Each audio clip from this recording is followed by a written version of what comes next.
Hi everyone, thanks for coming.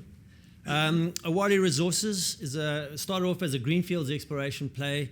The assets came out of Mariana Resources, which was acquired by Sandstorm. They didn't want the exploration assets, and part of that was us taking the explorations out.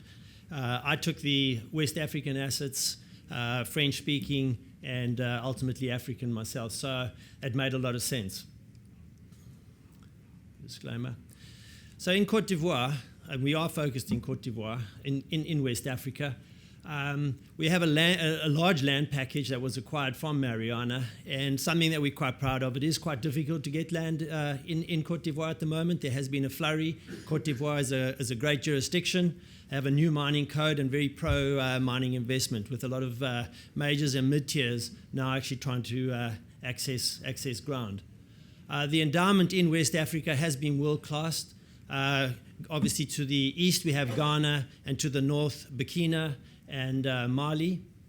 And Ivory Coast has somewhat lagged in terms of exploration, and that's due to the history, the turmoil in around the 2010. But since then, all we've seen is massive investment coming in and new exploration happening.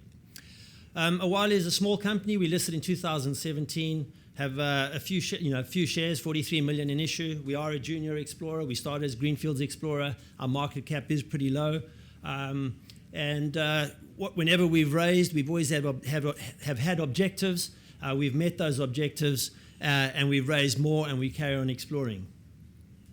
We're a systematic explorer, and just in terms of our land package, we have the Bonduku, which is up in the northeast.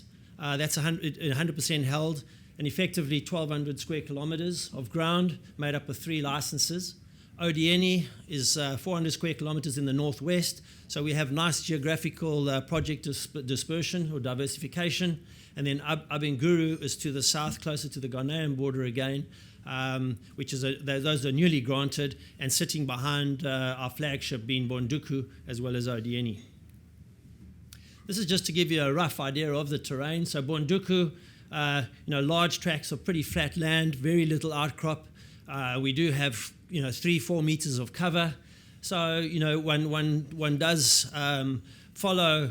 There's certainly a lot of orpailleurs, which is the artisanals. You do follow the orpailleurs to a degree, but we've actually done stream sediment sampling over the entire property and started doing our systematic work. There on the left, you can see some trenching, and at Odieni, which is in the northwest, there we've had pretty active artisanals, and you can see their pits. The one on the bottom right, that actually was a stream sediment, or it was a soil anomaly with no artisanals, and within 6 months we had that sort of pit, and the guys had moved in.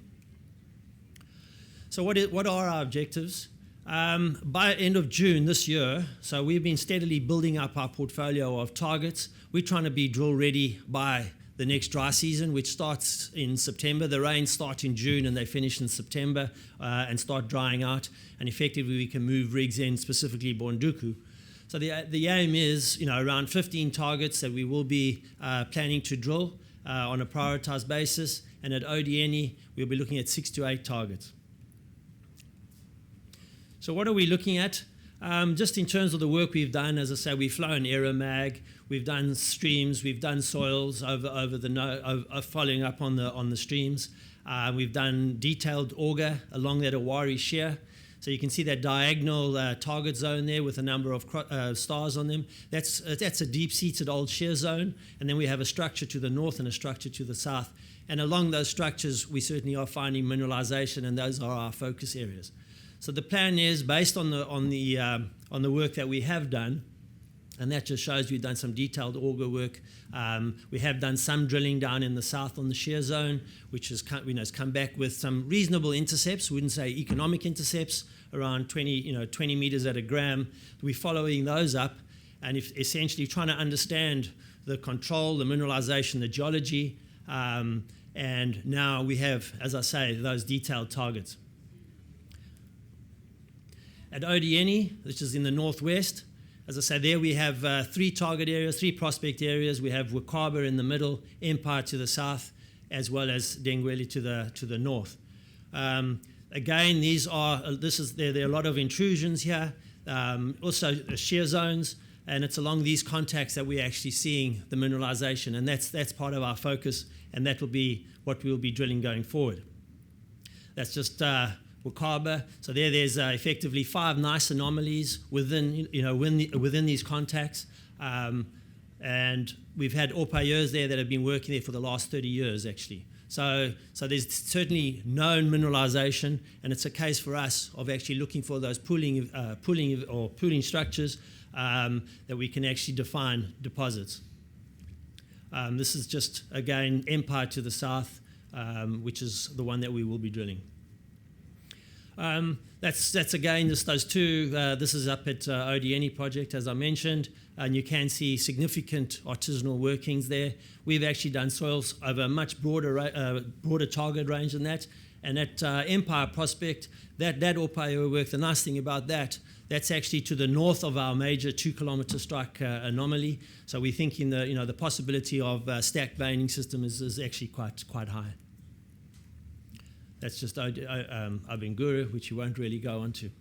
I mean, the aim for us, as I say, is effectively to develop these targets. So we're talking about the 15 targets at Odieni, at Bonduku, should I say, 8 targets at Odieni. We'll be doing a large drill program in September, October this year. We're looking at about 5,000 to 7,500 meters at Bonduku, and then around 2,000 to 2,500 meters at Odieni, covering those. So it will be scout drilling effectively, really looking for a discovery intercept, and following that, we'll be looking at a much larger drill-out extension program, and then building up our new targets as we move forward. And that's all. I kept it nice and short, sweet. Thank you very much.